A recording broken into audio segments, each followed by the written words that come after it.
E vamos já começar, que eu já quero cutucar você. Eu fiquei sabendo que você passou um grande desafio, assim, num momento da sua vida, que foi quando seu filho estava nascendo, a sua filha, e você teve que largar aquele momento no hospital com a sua mulher ali para ir apitar um jogo. Foi verdade isso, Marcelo? Me conta isso aí. É uma história que ela ficou sabendo um bom tempo depois, né? Porque se eu contasse logo ali na maternidade... ela não sabia, então? Não, ela ficou sabendo um mês depois, não sabia. Ai, meu Deus. Imagina se eu falasse para Sandra que eu tinha saído para apitar um jogo. O que aconteceu foi o seguinte, eu não pedi dispensa da minha escala na Federação de Futebol do Rio de Janeiro, estava apto para poder apitar o jogo, né? Estava qualificado, me escalaram no jogo, só que a minha esposa teve um trabalho de parto 5 horas da manhã, peguei o carro correndo, chegamos lá no Marcílio Dias, no hospital na Penha, no Lins ali, Hospital Naval Marcílio Dias, e ela entrou em trabalho de parto, só que eu tinha uma partida para arbitrar 10 horas da manhã, e era mais ou menos 8 horas da manhã, 8h30, o neném não nascia, e eu chamei a enfermeira, troquei a campainha, e aí, como é que tá? Ela falou assim, vai demorar um pouquinho, aqui é para meio-dia, 1h da tarde. Eu falei, opa, então não vou faltar o jogo não. Eu pensei comigo, dá para eu ir lá apitar o jogo e voltar. Nossa Senhora! E assim eu fiz, cheguei no jogo, só que por minha sorte, só uma equipe foi, a outra equipe não foi, foi um WO, como a gente fala, né? E aí, cerca de mais ou menos umas 10h30, 11 horas, eu estava de volta lá no hospital já, porque o jogo não ocorreu. Peguei a metade só da taxa, que no time só pagou a minha cota que eu ia receber.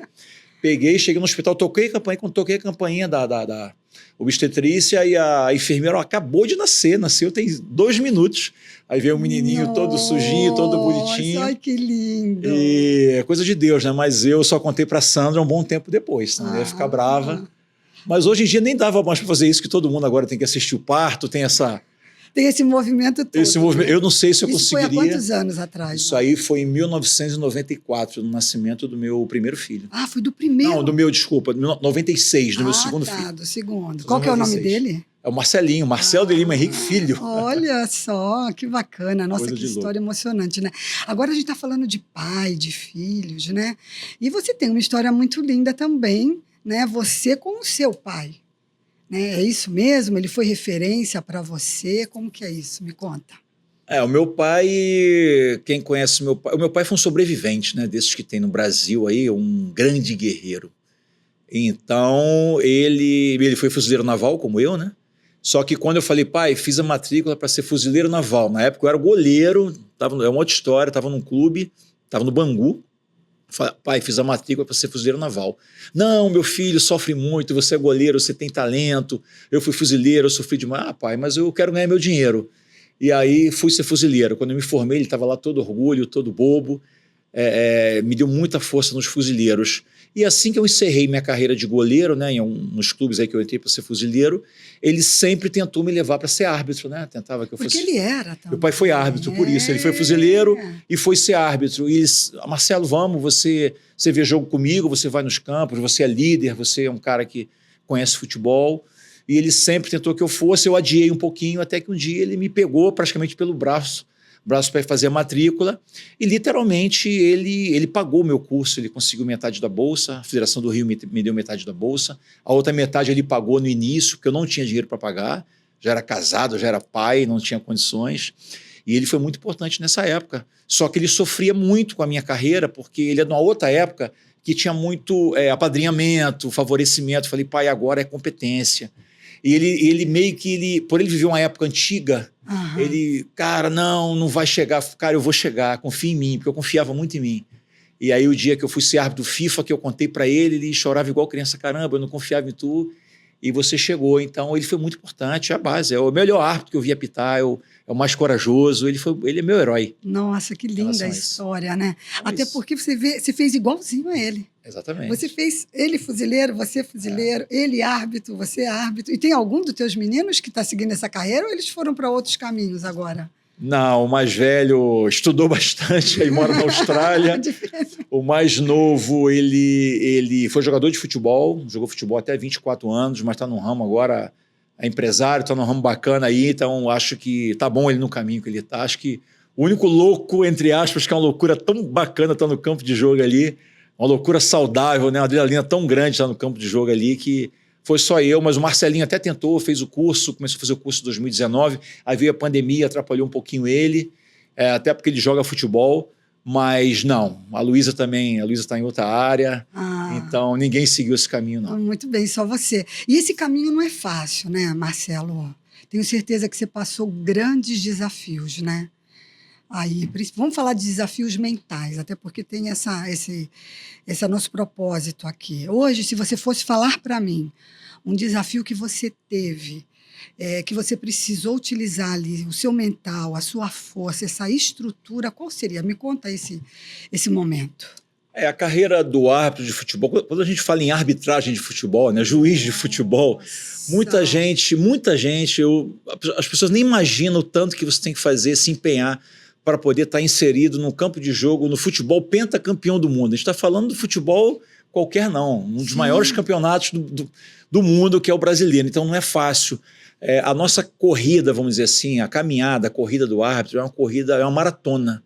Uma grande maratona. Converse com qualquer maratonista, vocês vão entender o que é o treinamento, o que é a resiliência, o que é o foco, o que é a preparação. Às vezes uma preparação e uma programação de treinamento sem você ver o resultado. Mas você tem que saber que você está no caminho certo. E desde o início, a minha carreira ela é dividida em algumas etapas. Certo. Até porque eu comecei muito cedo, e aí que entrou o mental. Porque quando eu comecei lá no iniciozinho, em 95, eu com 24 anos, eu me achava o cara.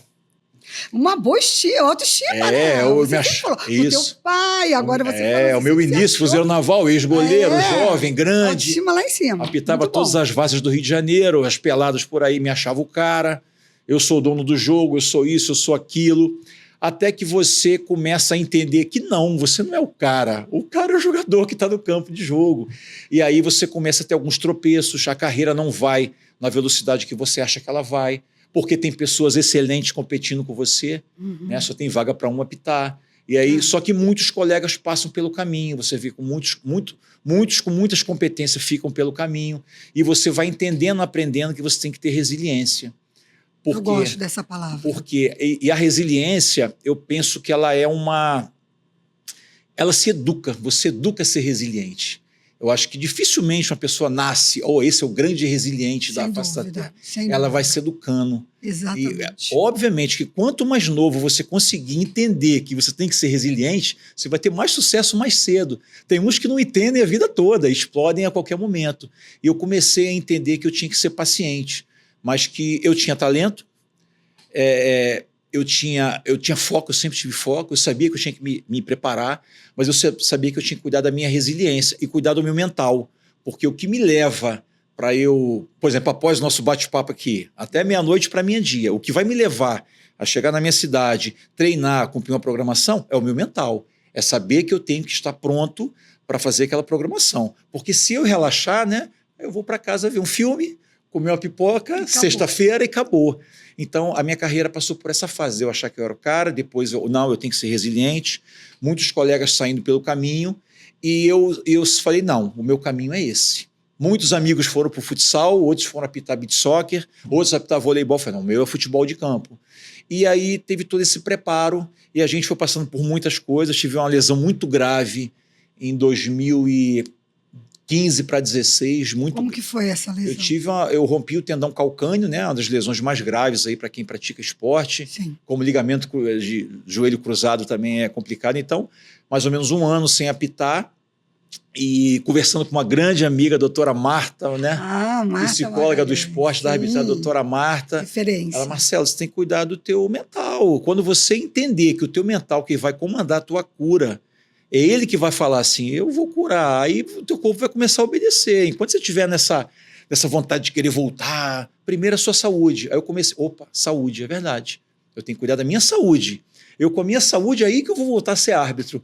Então eu esqueci um pouquinho a arbitragem, em 2016, comecei a cuidar da minha saúde. De que maneira? Procurei os melhores profissionais, procurei o melhor especialista de pé do Brasil. Eu tinha um problema de tendão. Você, assim, sem a ajuda, por exemplo, de uma CBF ou de uma federação, você como pessoa física, é importante a gente falar, né? O árbitro, ele é um profissional autônomo, né? Nós não somos profissionais, nós não temos vínculo empregatício com ninguém, Por não ter vínculo empregatício, ninguém tem obrigatoriedade de pagar para mim um plano de saúde, de pagar. Então, a gente ganha aquela taxa e a gente tem que criar os meios para a gente poder estar ali desenvolvendo nossa atividade. Então, eu busquei esse melhor profissional, né? Mas muitos amigos me ajudaram, muitos bons médicos me ajudaram, fisioterapeutas, procurei o melhor, tive bem da minha saúde, curei a minha saúde. Antes de curar da minha saúde, curei do meu mental, conversando com a doutora Marta. Falei, não, Marcelo, é saúde. E comecei a focar no... É o corpo integrado, né, Marcelo? Não é, a gente não é separado, né? Não existe um corpo, então nós temos um corpo físico e nós temos a nossa psique. Não, a gente é integrado, a gente é corpo e mente, a gente é tudo junto, né? E quando a gente entende isso, as coisas acabam caminhando de uma forma mais leve.